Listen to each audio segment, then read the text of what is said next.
Hello, son. Hey, beat it, man. Find your own doorway. Don't crowd me. What are you doing out here? I'm pitching a no-hitter for the Yankees. What's it look like? But it's Christmas Eve. Don't you know what that means? Yeah, it means you're out of a job till next year. You and the rest of the winos. Don't you know who I am? Sure, you're a nut. I'm Santa Claus. Right. And I'm the Tooth Fairy. Well, I guess I'll just have to do it my way. Holy cow! How'd you do that? See, what did I tell you?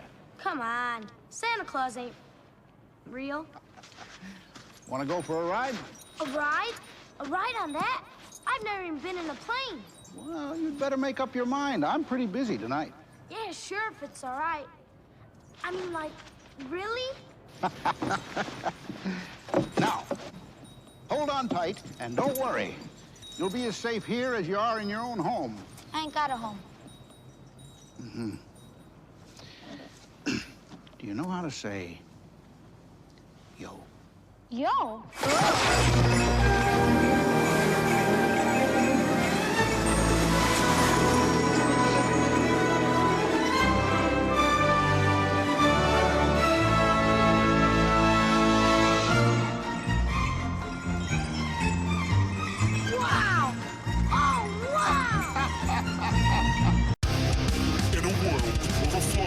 We need a hero. Someone to separate the bad from the good. Sounds like a job. Verbal dioramas. Watches all the movies from comedy to drama. From the top row sound. And don't forget the action. She'll watch until the end and then she'll give you her reaction. Movies you know, movies you don't. Prequels, sequels, remakes, and trivia and outtake. Movies you know, movies you don't. Interesting stories, all the categories. Ho, ho, ho, everyone. I'm Em, and welcome to Verbal Diorama episode 326, Santa Claus the Movie. This is the podcast that's all about the history and legacy of movies you know and movies you don't, that's here to announce the prophecy has come to pass, that there would come to us a chosen one, and that he, having no child of his own, would love all children everywhere, and that he himself would be an artisan and a craftsman and a skilled maker of toys. And now, chosen one, come forward. From this day on, now and forever, you will bring all our gifts to all the children in all the world, and all this to be done on Christmas Eve. Welcome to Verbal Diorama. Whether you're a brand new listener, whether you're a regular returning listener, thank you for being here. Thank you for choosing to listen to this podcast. It is Christmas, and I'm so happy to have you here for the history and legacy of Santa Claus the Movie. Huge thank you if you are a regular returning listener for regularly returning to this podcast, listening and supporting this podcast. Thank you so much. It is the biggest Christmas gift to me that you are here at Christmas, listening to an episode that's coming out on Christmas Eve. So thank you so much for your support. It genuinely means so much. This is the third and final episode of 3 Christmas movies this year of Verbal Diorama, and the last episode of the year. This Christmas, we'd had Jingle All the Way, which famously had a reindeer in it. Then we had Scrooged, a Richard Donner Christmas movie. And we've got a Donner here and all of Santa's reindeer. But that's not the only reason why all of these movies are so perfectly linked. And I'm going to come back to that later because there's a wonderful link between all these movies. But making a movie like Santa Claus the Movie needs a lot of elf esteem, elf confidence, and elf belief. It's a good job that it's being produced by Alexander and Ilya Salkind, then. Here's the trailer for Santa Claus the Movie. The prophecy has come to pass that there would come to us a chosen one, and that he himself would be an artisan and a skilled maker of toys. From this day on, now and forever, you will bring our gifts to all the children in all the world.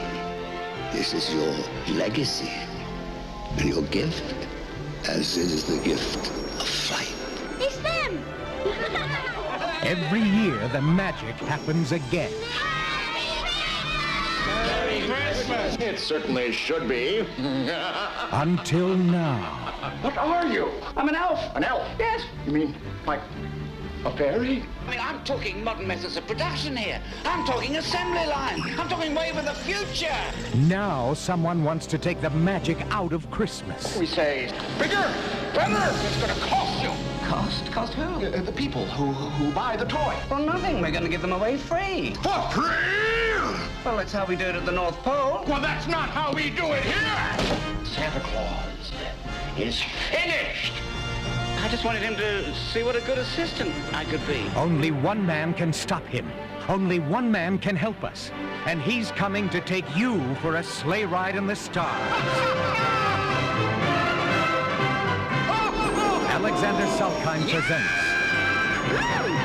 Dudley Moore and John Lithgow. The legend comes to life for the very first time. With all the magic, all the adventure, all the wonder. Santa Claus, the movie. Seeing is believing. An Alexander and Ilya Salkind production. Hundreds of years ago, a master toy maker and his wife deliver gifts to local children. They get caught in a blizzard and are found by elves. The ancient elf declares the man is the chosen one, and he will become Santa Claus. He's given immortality and chosen to deliver toys to all the children of the world. Centuries pass, the mythology and traditions deepen surrounding Santa Claus, and children start to believe in him. By the late 20th century, Santa Claus is exhausted by his ever-increasing workload, and his wife suggests he employ an assistant. Visionary elf Perch gets the role, but struggles with toy quality.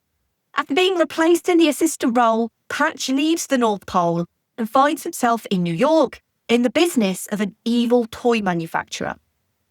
Let's run through the cast. We have Dudley Moore as Patch, John Lithgow as BZ, Judy Cornwell as Anya, Burgess Meredith as the Ancient Elf, Jeffrey Kramer as Towser, Christian Fitzpatrick as Joe, Carrie King-Haim as Cornelia, and Santa Claus as himself.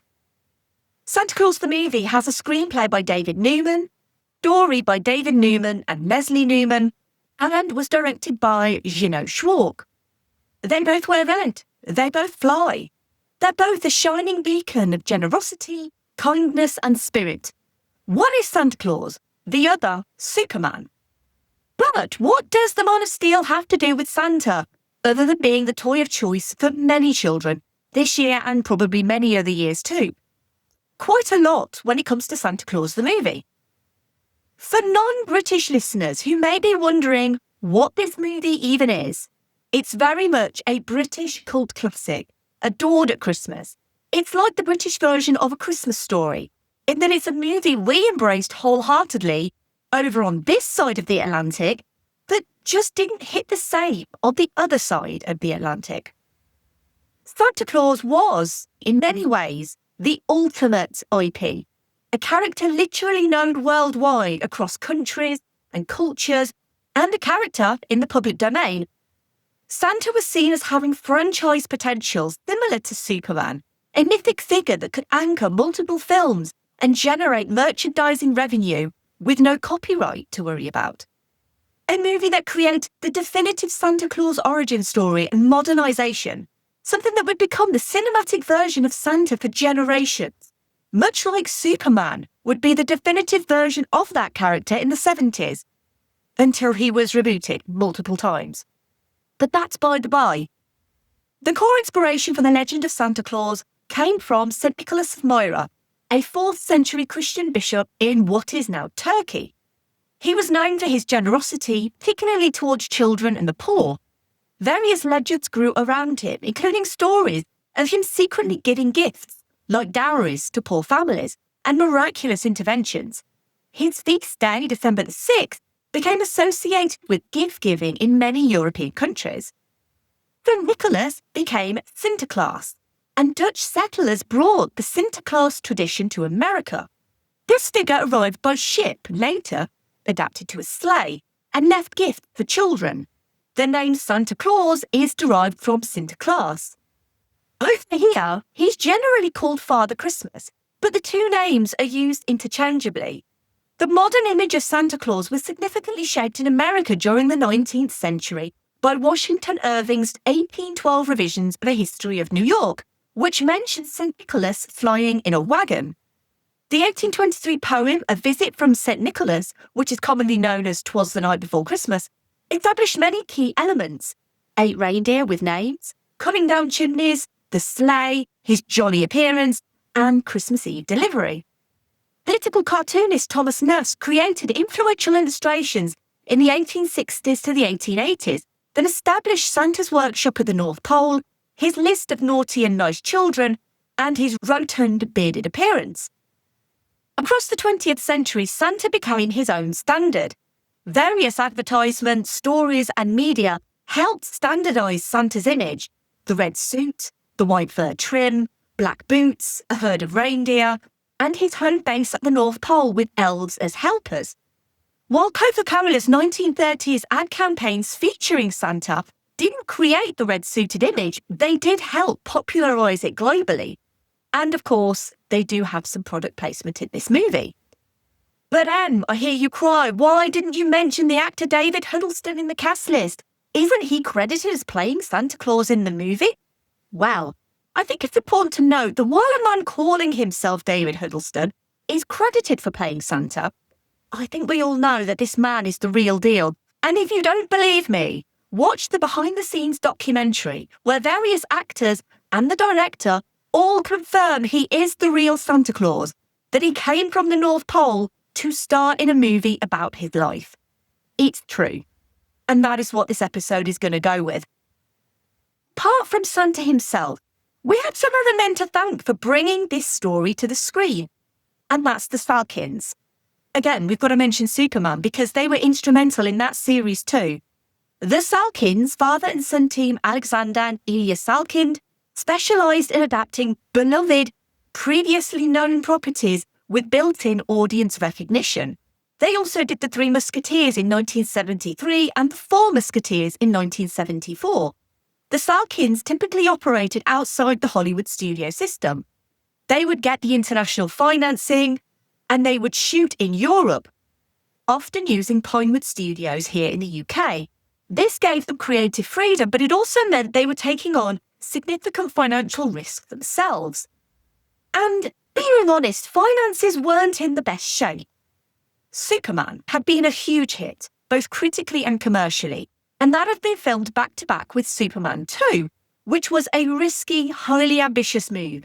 And that led to a breakdown in the relationship between the Salkinds, producer Pierre Spengler, and Superman director Richard Donner.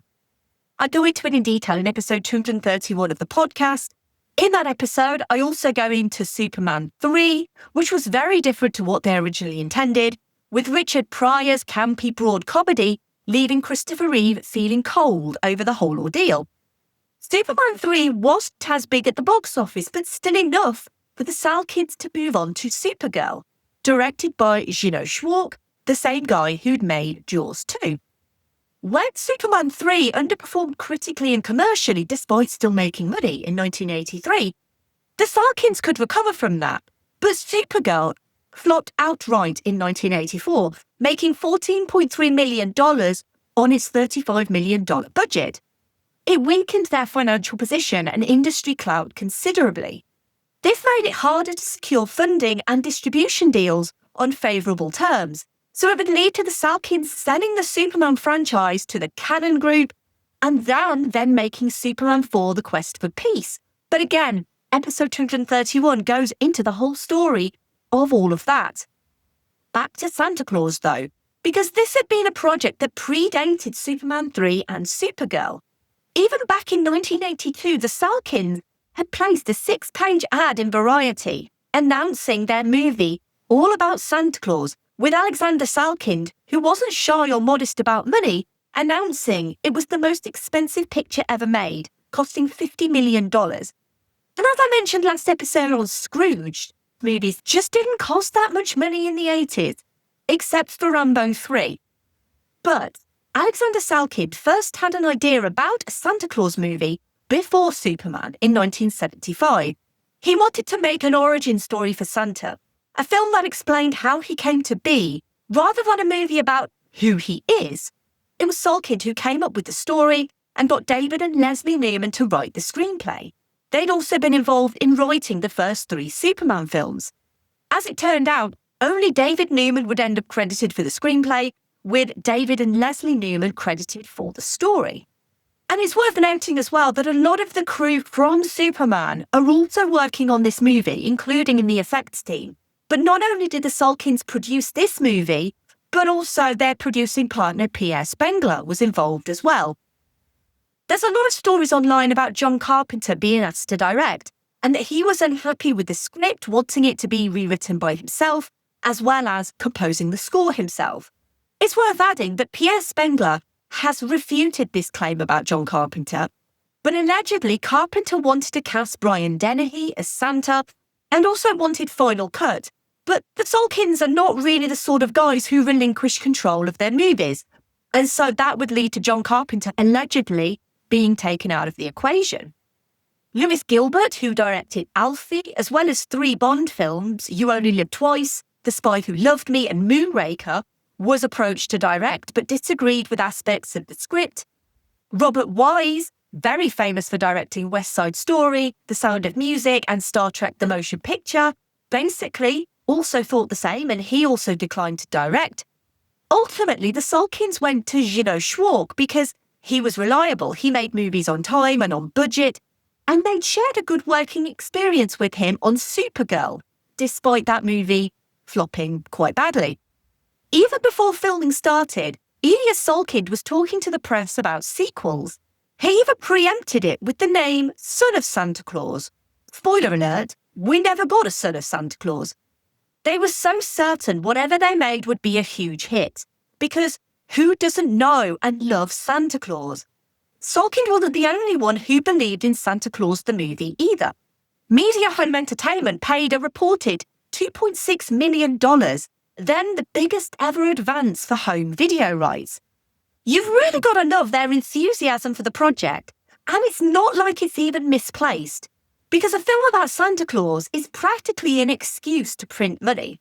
But I'm going to come back to money a bit later. So, they had a script, they had a director, they had a lot of money invested, and they had the real actual Santa on his way from the North Pole to star in a movie about his life. But they needed to cast some more people, and leading their cast would be one of the biggest, but also diminutive, British box office stars of the day. And the late Dudley Moore was a comedy phenomenon. He was a leading figure in the British satirical comedy boom of the 60s, and was known for his double act with Peter Cook. They worked together regularly, most famously on the 1967 hit Bedazzled, but also on the BBC on Not Only, But Also. By 1978, Moore moved to Los Angeles to further his film career. He starred in Foul Play in 1978, 10 in 1979, and Arthur in 1981, where he was nominated for an Oscar for Best Actor and won the Golden Globe for Best Actor in a Musical or Comedy. Dudley Moore was a huge coup for the movie. He had input into the script and to the characterisation of Patch, named after Moore's son Patrick. Moore had even become an unlikely sex symbol after starring opposite actual sex symbol Bo Derek in 10. The Salkinds agreed to pay him $5 million, 10% of the budget, to get him in the movie. They needed around 500 extras to play elves. They needed to be all men, around 5 foot tall, 5'2" at their tallest. To cast so many elf-sized men, the production had to source them from outside of the acting profession. Many of them actually became actors after their experience on this movie. The role of the ancient elf was written with James Cagney in mind, but in '84, Cagney turned the role down because of his age. Fred Astaire was considered, but when this eventually came to nothing, Dudley Moore suggested his friend Burgess Meredith for the role. Meredith would end up fourth bill with only 8 lines of dialogue. Not bad work if you can get it. It's really easy to see Superman's influence all over this movie. And no more so than the movie's very own Lex Luthor, an antagonistic businessman who just wants to make as much money as possible and doesn't care about injuring children to get it. Superman, of course, had Gene Hackman, and the producers wanted someone of a similar stature to play BZ.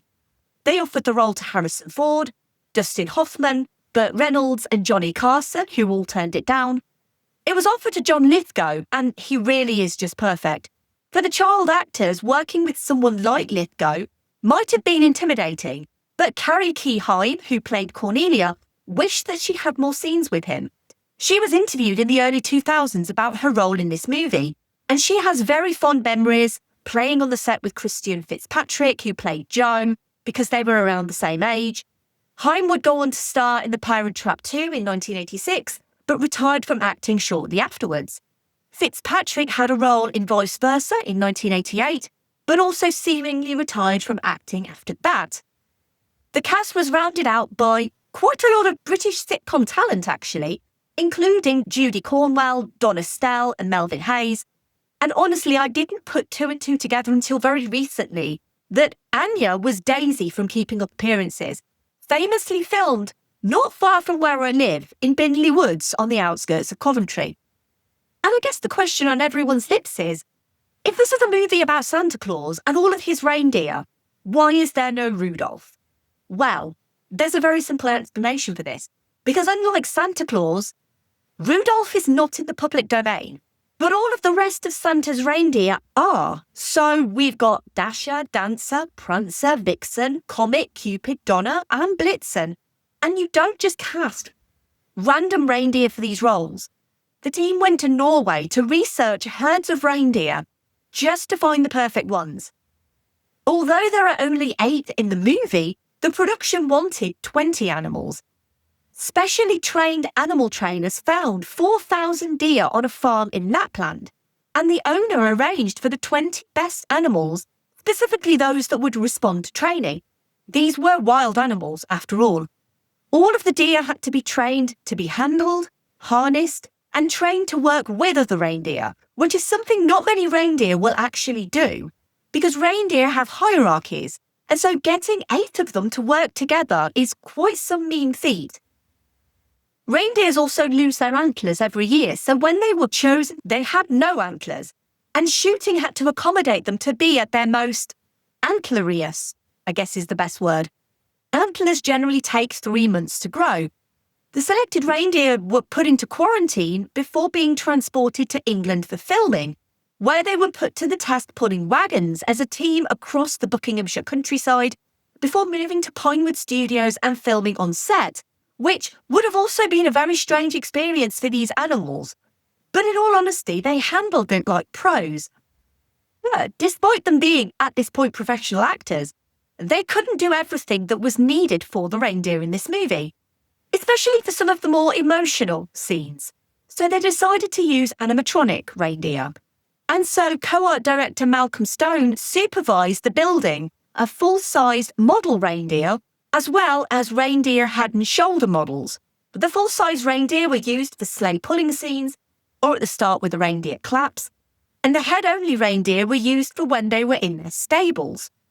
The animatronics here were built by Derek Meddings, and the main puppeteer for Donner was actually Brian Henson, the son of Jim Henson.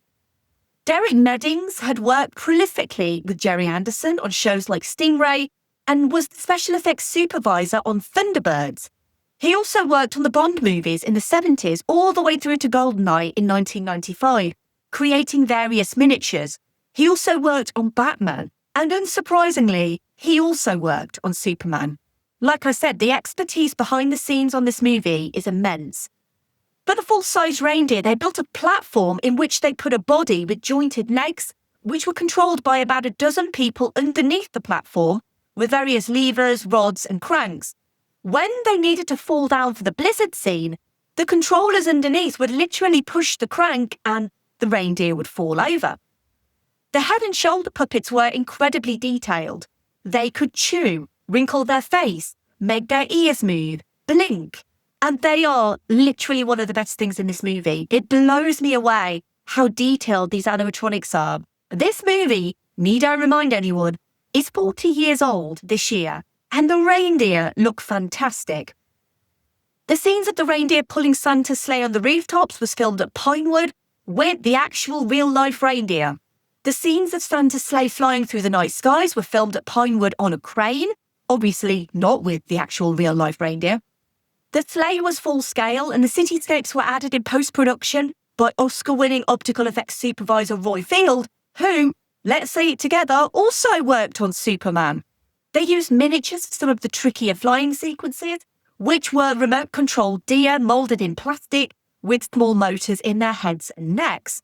But while all of this was going on, specifically the reindeer training actually, Alexander Salkind was at the 1984 Cannes Film Festival in May 1984, and he arranged for 15 propeller-powered planes to fly a Santa Claus the Movie banner in the skies above the festival to promote the movie and announce that production was due to begin. These are the levels that the Salkinds were going to let the industry know about this incredibly expensive production. It's worth adding that the reindeer used in the movie lived the rest of their lives out in the UK in undisclosed parks, and I'm sure they had some great stories from the set to tell their grandchildren. Do reindeer have grandchildren? I don't know, but anyway. The other thing that always blows me away is the grandiose set of the Elves' Workshop, built on multiple levels and brimming with more pine furniture than your grandparents' dining room. It truly is an astonishing achievement. In fact, this is a movie very much of two halves.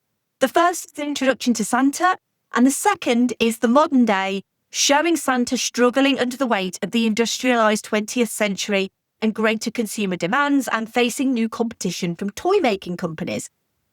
Now, all of the elves had to be choreographed in the workshop, playing past the parcel and painting toys with beards. It is so whimsical and so fun. All of the toys in that workshop were handmade by professional carpenters too, and after filming ended, they were donated to children's homes and charities. So all of those beautiful wooden toys found a home. As I said, the movie was filmed at Pinewood Studios, specifically on the Albert R. Broccoli 007 stage between the 20th of August and the 20th of November 1984. Pierre Spengler's original plan for the elaborate elf factory set was to keep it up at Pinewood, and he wanted the studio to run Santa Claus the Movie tours. Cyril Howard, who ran Pinewood Studios in the 80s, declined that request, because renting stages for movies was far more lucrative than running Santa Claus the Movie tours, which probably would have only been held at Christmas. So the entire set was destroyed shortly after filming. Now I'm thinking of it, how magical would a Santa Claus the Movie set tour have actually been, especially that beautiful toy factory? Speaking of a toy factory, or Toyland, shall we say, time to segue into the obligatory Keanu reference of this episode. And if you are new here, and you don't know what that is, it's where I try and link every movie that I feature with Keanu Reeves, because, like Santa Claus, he is the best of all men. And this is a really easy one, actually, because Keanu Reeves starred in a Christmas film called Babes in Toyland, alongside Drew Barrymore. It was actually the following year in 1986, so Drew Barrymore was like 10 at the time. It is a Christmas movie. Santa does appear in it, and I distinctly remember this movie because there's a very specific song that spells out a very specific American town. The score for Babes in Toyland was actually done by Leslie Bricusse, who wrote songs for this movie with Henry Mancini. Speaking of which, the score for Santa Claus the Movie is composed by Henry Mancini, and the movie includes the Aled Jones song Every Christmas Eve, which is written by Mancini and Leslie Bricusse. Aled Jones is also famous at Christmas in the UK, mostly for The Snowman and the song Walking in the Air. But he didn't sing Walking in the Air for the movie The Snowman. He only sang the version that was in the charts. Aled Jones does sing the song for this movie. There's also a theme song for this movie called Christmas All Over the World, and they wanted a big pop star to sing that theme song. It was originally written with Freddie Mercury in mind, but he declined because Queen were committed to score Highlander at the time. The producers approached Bryan Adams, who did a demo for them, as well as Paul McCartney, who was also asked to produce songs but ultimately didn't. So it ended up being Sheila Easton, who'd enjoyed movie tie-in success with her 1981 Bond theme For Your Eyes Only. She ended up singing Christmas all over the world. For the French release, Pierre Spengler was told about a 16-year-old girl with a beautiful voice to potentially sing the French version of the song. He wasn't too impressed, so it never happened. But that girl was Celine Dion, so he really did miss the boat in having Celine Dion sing the theme song. No pun intended either. Her heart did indeed go on. When it came to marketing this movie, this film is known as both Santa Claus and Santa Claus the Movie. At the start of the movie, the title simply says Santa Claus. But the VHS, DVD, Blu-ray and 4K releases of the film have Santa Claus the Movie on the cover, simply because the Salkinds wanted to make sure that people knew that their advertisements were advertising their film and not Santa Claus as a whole. Santa Claus can't be trademarked, but Santa Claus the Movie can be. So all tie-in material, the soundtrack, novelizations, toys, etc. were marketed as Santa Claus the Movie tie-ins. One of the ways the Salkinds raised the $50 million they needed to finance the film was from product placement deals. And at the time, TriStar, who distributed the movie, were owned by Coca-Cola. Joe is seen sipping a can of Coke and feeling very refreshed afterwards. There's also a scene in which Beezy's factory has been emptied of all the employees, leaving only an abandoned warehouse with a bright red Coca-Cola vending machine. McDonald's also had product placement, with Joe outside the window of a restaurant peering in to see customers enjoying their burgers and fries. The chain actually gave away Santa Claus the Movie books in customers' Happy Meals. And of course, this was an expensive movie. And of course, they wanted a very lavish premiere. So they did have a very lavish premiere in London with the then Prince Charles in attendance. Santa Claus also appeared at the premiere and greeted the Prince. And by that, I mean the real Santa Claus from this movie. Santa Claus the Movie was released on the 27th of November 1985, which was Thanksgiving weekend in the US. It was released the same week as Rocky IV, which went to number 1. Santa Claus the Movie only had one day that week to make a splash and ended up debuting at 12th. It jumped to second in its second week before dropping to 5th in its third week, and it would stay at 5th till its 5th week before it dropped to 13th, which coincidentally was the week after Christmas. Ilya Salkind originally wanted the movie to be released in October 1985, believing that more of a run-up to the festive period would have meant more money. He actually is quoted as saying it would have made $100 million if it had been released in October, but TriStar refused to release it in October. So let's talk about money, because we know the Salkinds spent some serious money on this movie, and when it came to the box office, it's safe to say this was a notorious flop. It grossed $23.7 million domestically in the US. It was released on the 29th of November 1985 here in the UK, where it became the 7th highest grossing movie of the year, earning just over $5 million, which is a big deal. And as I said, we love this movie here in the UK. So not only was it a financial flop, it was also a bit of a critical one. Now, it currently has a 22% on Rotten Tomatoes from 23 reviews, which date from 2001, so these are not reviews from the time. The audience rating, though, the popcorn meter, is 67%. As I said, the people love this movie. Roger Ebert noted that there were some positive points to the film. He would say it does an interesting job of visualising Santa's workshop and his elves. He also praised the special effects, particularly the New York City flyover sequence involving Santa. Ebert had praise for Lithgow's nice, hateful performance, but wrote that the villain wasn't drawn big enough. He basically ceded that young children would probably like most of the film, but the older children and adults are likely to find a lot of it a little thin. Vincent Canby of the New York Times was less positive than Ebert, calling the production elaborate and tacky, and had no praise for the production design. Alonso Duralde, the author of Have Yourself a Movie Little Christmas, called it shrill, overdone and obnoxious, listing it in the chapter of World's Worst Christmas Films, and also included it on a list of 7 Christmas films so bad they're bad. So yeah, we obviously never did get Son of Santa Claus, did we? Sorry, Ilya Salkind.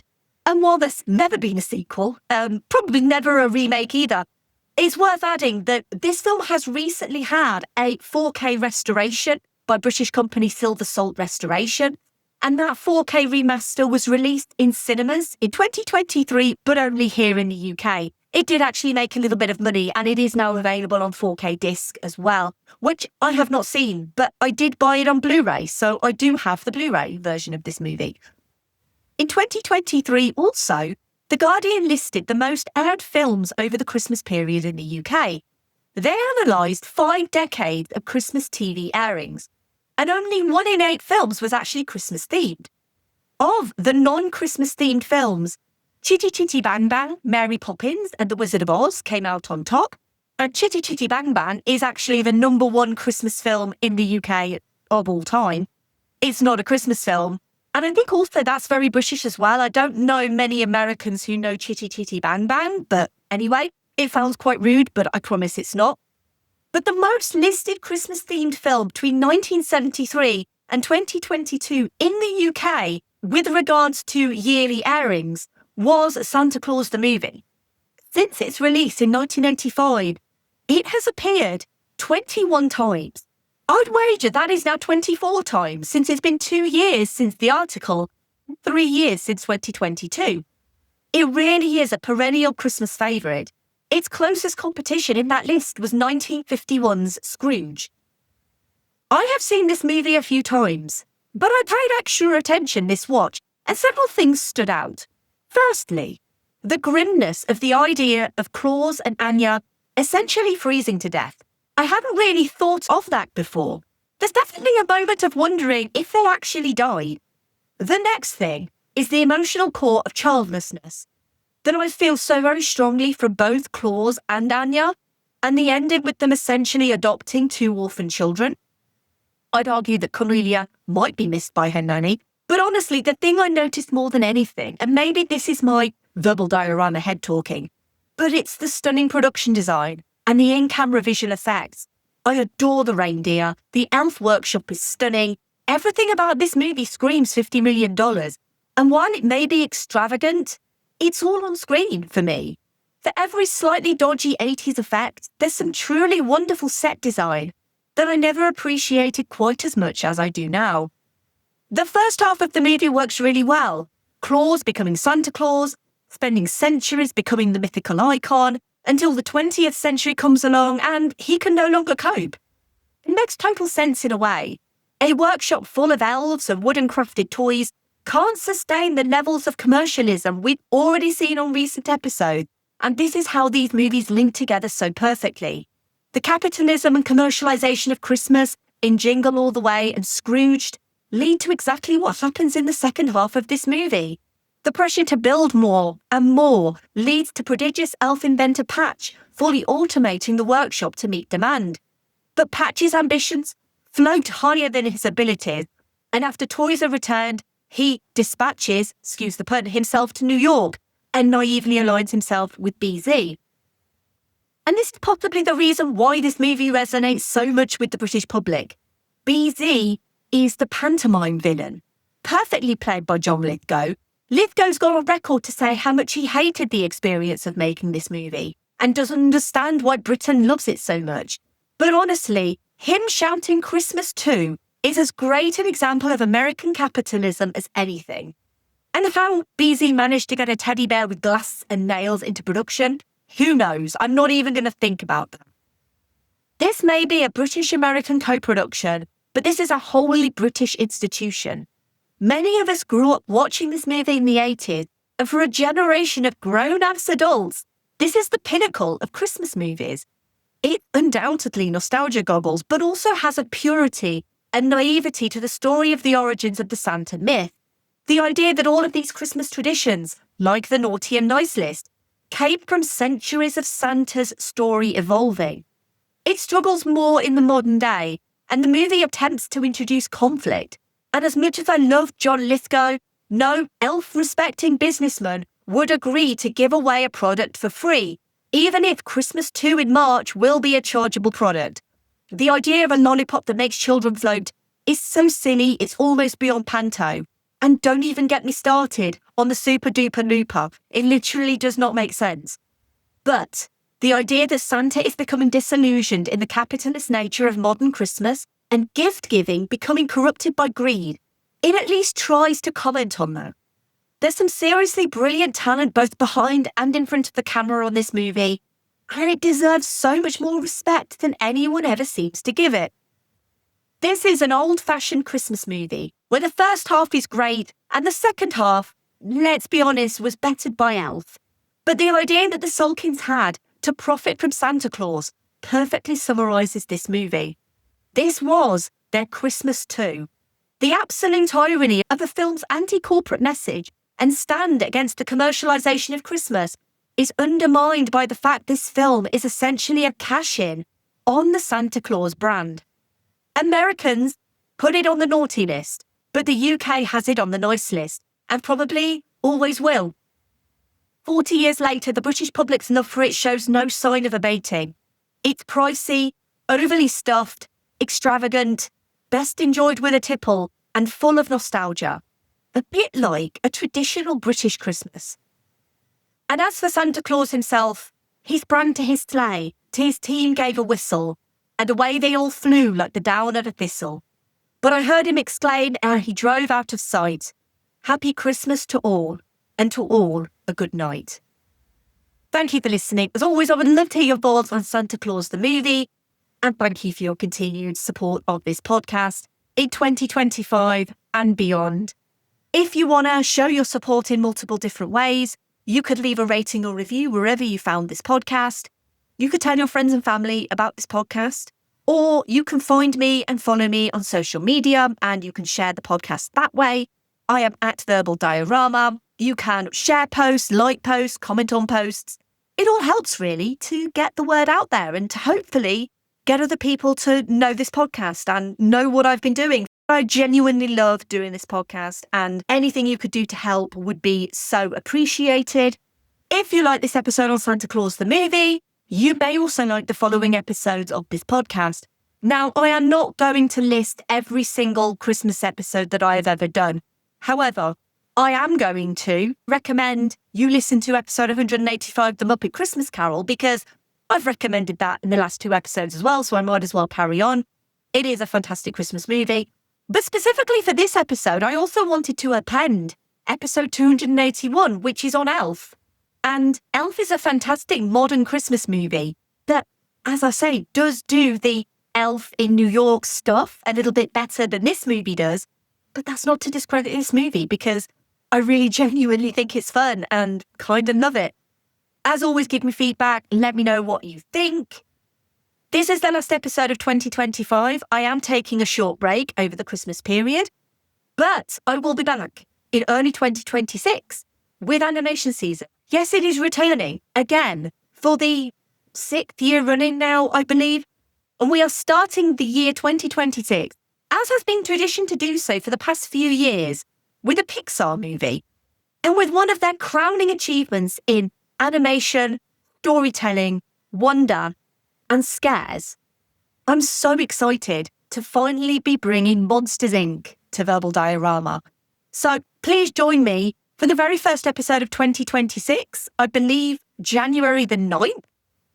I think. I'm just quickly checking my calendar. Is it January the 9th? No, it's not. It's January the 8th.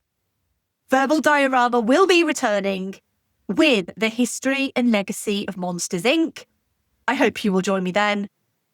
If you enjoy what I do for this podcast and you have some spare change and you want to support an indie podcaster who does literally all of this, everything on her own. I have no assistance. I have no one helping. I have no one doing research for me. I have to do it all by myself. And it's really hard. Sometimes it's really tough. But if you enjoy and you get something out of these episodes and you have the means to help, you're under no obligation, of course, but there are a couple of ways you can help if you have the means to. You can make a one-off donation at verbaldiorama.com/tips, or you can subscribe to the Patreon at verbaldiorama.com/Patreon. And all money made goes back into this podcast by paying for things like software subscriptions and website hosting, and sometimes even new equipment as well. A huge thank you to the amazing patrons of this podcast. To Simon, Laurel, Derek, Kat, Andy, Mike, Luke, Michael, Scott, Brendan, Ian, Lisa, Sam, Jack, Dave, Stuart, Nicholas So, Kev, Heather, Danny, Stu, Brett, Philip M, Zenos, Sean, Rhino, Philip K, Adam, Elaine, Kyle, Aaron, and Connor. If you want to get in touch, you can email verbaldiorama@gmail.com. You can also go to the website verbaldiorama.com and you can fill out the contact form.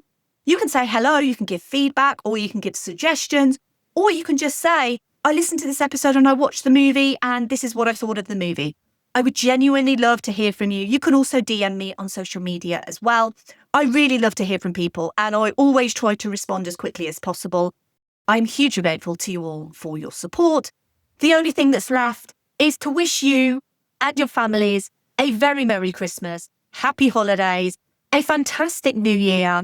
Thank you so much for your continued support of this podcast. And remember, if you give extra kisses, you get bigger hugs. And finally, Don't you believe in Santa Claus? Why should I? He never brought me anything. That's because you were probably a naughty boy. Yes. I guess I was no angel. Oh. So, What did you have in mind, elf? just let me use your toy factory. To make what? Something special. Hmm? Now, here's the idea. First of all, you stop making all your regular toys. What? Well, I mean, I'm sure they're fine and dandy and fine, but we won't be needing them anymore. Won't be needing them anymore? No. Oh, tell me something. How can I tell all the people about my something special? Advertise. Advertise? How do I do that? In my line, television works best. Oh, I know. Those little picture box thingies. Yeah. Can we get on those? And with enough money, a horse in a hoop skirt can get on one of those. Money? I don't know much about that. Good. Oh, Let's, keep it that way, huh? okay. But you'll fix it so I can get on the telly. What's it? Yes, when? Christmas Eve. How long? Is a minute all right? Yeah. What channel? Well, all of them. All of them? Yeah. Which countries? All of them. All of them? Yes. All the countries, all the channels. That would cost a fortune! If you give extra kisses, you get bigger hugs. Sorry. That's what Santa's wife's always saying. Anyway, that's all the advertising you'll ever need. It better be. How many workers does this, product require? Just me. What? No payroll? Well, my needs are simple. A bowl of stew, heavy on the dill, a cold place to sleep. What would it cost? Cost? Cost who? The people who buy the toy. Well, nothing. We're going to give them away free. Oh, that's fantastic. How do you turn your face so red so fast? For free? Well, that's how we do it at the North Pole. Well, that's not how we do it here! In a free enterprise system! On the other hand, this would go a long way towards cleaning up my public image. Excuse me? It's not a bad investment. All that good PR. I'm intrigued. Excuse me, you're drooling on your tie. Yes, I know. I said I was intrigued, didn't I? Oh. Now listen, son. What experience do you have in toy manufacture? Come on, I'm entirely elf-taught. Uh-huh. What about it, Beezy? bye. Movies you know, movies you don't.